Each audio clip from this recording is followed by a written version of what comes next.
Good morning. Once again, we're lucky enough to be joined by local carp legend. Oh, don't say legend, you'll get people upset. Oh, good. Legend. Carp legend then. I like it saying people. Get them going. Yeah. We're lucky enough to be joined by Jules. Yeah. And we're lucky enough we're going to pick his brain.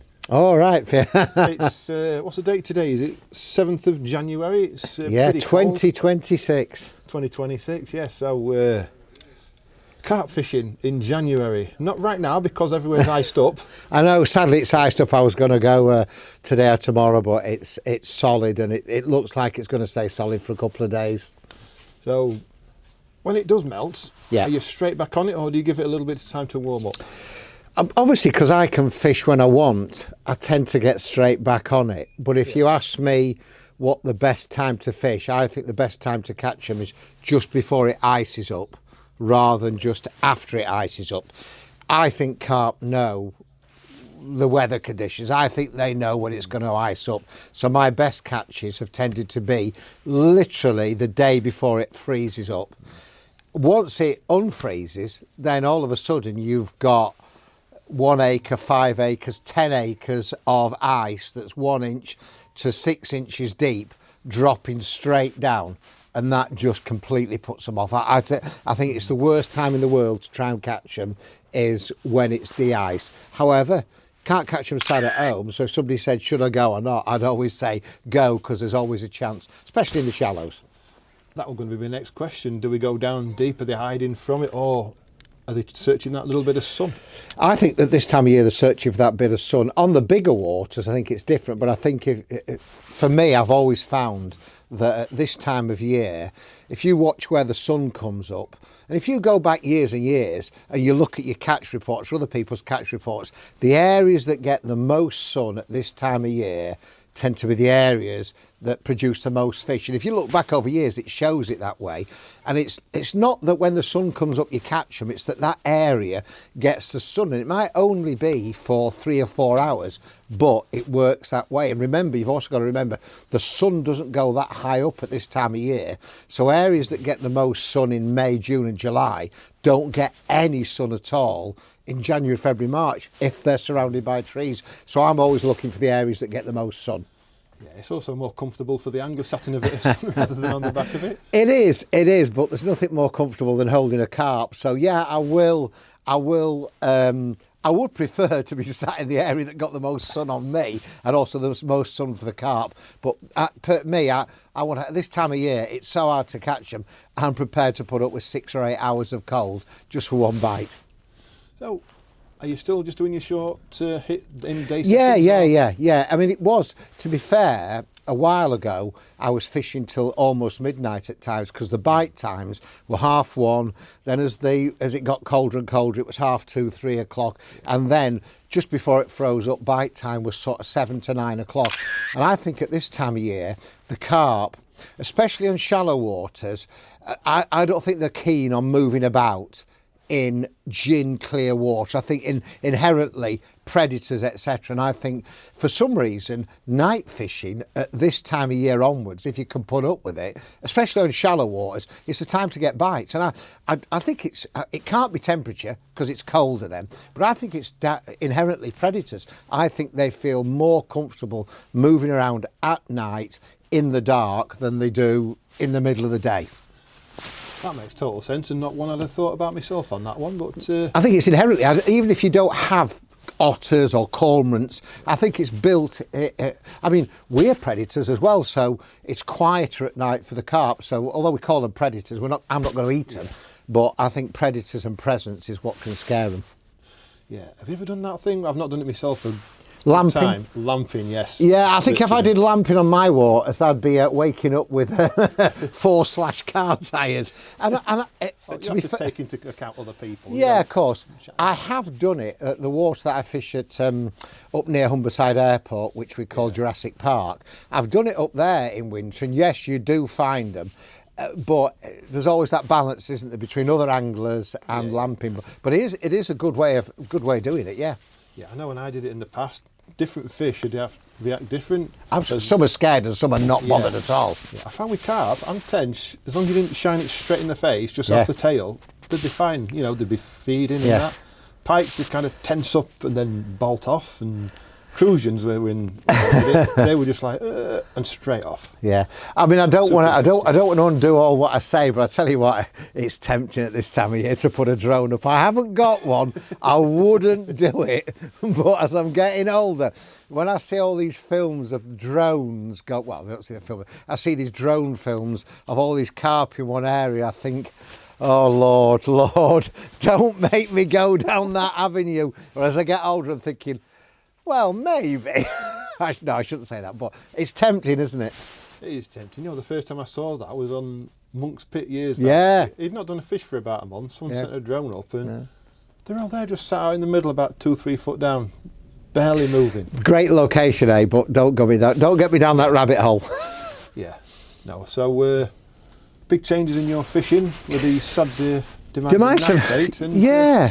It was. I mean, I was with Nutrabaits really before Nutrabaits when I first started carp fishing in the early 80s, and I went and saw Tim in probably like 1985, 86, and he showed me the original High Nouveau when you put it together from going to bodybuilding shops and buying bengers and things like that. And I was with Nutrabaits from 86, 87 all the way through till 2013. So that was like 26 years. And I was one of the few people in those days that was that Kevin Nash allowed me to use his brand of tackle and a rival's bait. But it gets to a stage, and you know, Kevin was really, you know, he was kind, but it got to a stage at 2012 where it was really I had to go with them, and so you know, I left Nutrabaits in end of 2012. I was with Nash Bait then from 2013 all the way through to demise in 2025. I mean, I'm always believed in loyalty, and you know, I still would have been with them. Not that I don't think this bait is great or sticky's great, but I'm always a believer in loyalty, but you know, rightly or wrongly. No, absolutely rightly. So it's come full circle. Yeah. We've got the Nutrabaits behind us, and what have been the initial choices? Have you gone back to the old school, or is there something new that they've done? No, well, to be fair, I've used all of the Nutrabaits range back in the day. You know, the Enovite Gold, Biolux, and all things like that. Trigger, it's really weird. Trigger, I'm an angler who likes to get lots of bites. You know, when I say lots of bites, I don't mean 10 a night, but I like to try and get a bite a session. Trigger, I caught less fish but bigger fish. But when I went onto Trigger Ice, I just caught those big fish, and I caught a lot more as well. So it was Trigger Ice. So the first thing I looked at was Trigger Ice. Yeah. And for me, the deal breaker with Nutrabaits is not everybody. Most people make good baits nowadays. And I think anybody who's honest in any bait range would say everybody does good baits. But it's getting so hard to catch carp nowadays that you've got good isn't or great isn't enough. You need to have some kind of edge. And my edge straight away was the steaming of baits. Yeah, and I know people probably discount that, but the steaming of baits. When you boil your baits, or just make a kilo of bait and see everything that you boil out of them. When you steam baits, you don't lose that. And when you boil them, you're losing a lot of the attractors, you're denaturing it, you're ruining the bait. But when you steam them, I saw it in Nutrabaits, there was the water underneath. There was no brown or red or anything. It was what went in that bait was staying in that bait. So that for me was a big one, was seeing that they were steaming the baits, that the recipes they used back in the day were still being used. You know, I've got saw the recipe books, and I was, you know, so for me it was Trigger Ice. Because I'm only coming into it in December, I tend to use bird seeds in the winter, and one of the favourite baits I ever used was Enovite Gold, Nutrabaits Enovite Gold with a classic Hutchie chocolate malt or Nash's chocolate malt. And I had no idea what the code was. I didn't know what it was, but of course it stands for chocolate orange digestible enzyme. Yeah. And I went in and literally, and I kid you not, and I don't do this often, that is a code I could live on That's chocolate orange digestible enzyme. That is I could honestly live on that stuff. It is beautiful. And that is a yellow birdseed type bait, and it's chocolate and it's orange or Jaffa oil. And as soon as I tasted that, I can't believe I'm saying it, that was the one for me. So in the winter, I'll be using the chocolate, the code, and the spring onwards when I apply bait, I'll be using the trigger ice. Yeah, good choice. I was thinking about that code when you eat it. I've had eaten that much crap over Christmas, I couldn't do it myself. I know, it just, that honestly, it tastes like a Terry's chocolate orange. Other brands are available. That is absolutely beautiful. Yeah, so that was one of the things that swayed me towards NutriBaits. And another thing was I was a massive fan back in the day of ball pellets, yes, which were back in the day, then we thought they were a game changer, but they weren't anything as good as so NutriBaits now do what are known as solubles. These are not ball pellets. These in effect are boilies that haven't got the hardening agents in. So there's no eggs in it. And in effect, it's like a paste bait, for want of a better way, but an improved paste bait. And literally, you put these in freezing cold water. I mean, I've done them in as cold as possible. And within 6 hours, you've just got this lovely little mound of attraction. And I just can't see any reason nowadays why I would be, at this time of year, firing out free offerings when these solubles, you can find them out any distance. You know, these are 18 millimetres, so you can catapult them out, you can throwing stick them out, you can spawn them out, and you've got all these little triangle patches of attractor and no food to pick the carp, to fill the carp up. And so many people, especially when they fish things like stringers, if you're recasting stringers constantly and you say cast out, I don't know, a dozen times a day, and you've got a 2 or 3 bait stringer out there, all of a sudden you've got 36 or even more, 72 boilies all around the swim. Whereas if you're casting out those little mesh stringer bags with solubles in, doesn't matter how many times you cast out, they're just breaking down into nothing. And the only solid item of food to eat is your hook bait. So for me, winter solubles, whether I'm using the code or trigger ice, is a no-brainer. Again, another advantage. Yeah, all attraction and no food now. I remember when just before they released the solubles, I got some of the big fish mix ones, and I just dropped them in the edge to have a look at them as you do. And like you say, a couple of hours, and there's just like a halo of attraction just breaking off. Yeah. But then the next morning, they were still there because they're only in a couple of inches of water. There was a halo of tiny black snails that they'd attracted in. So food attracts more food. And I say to people that the thing about those is to see the breakdown rate of him.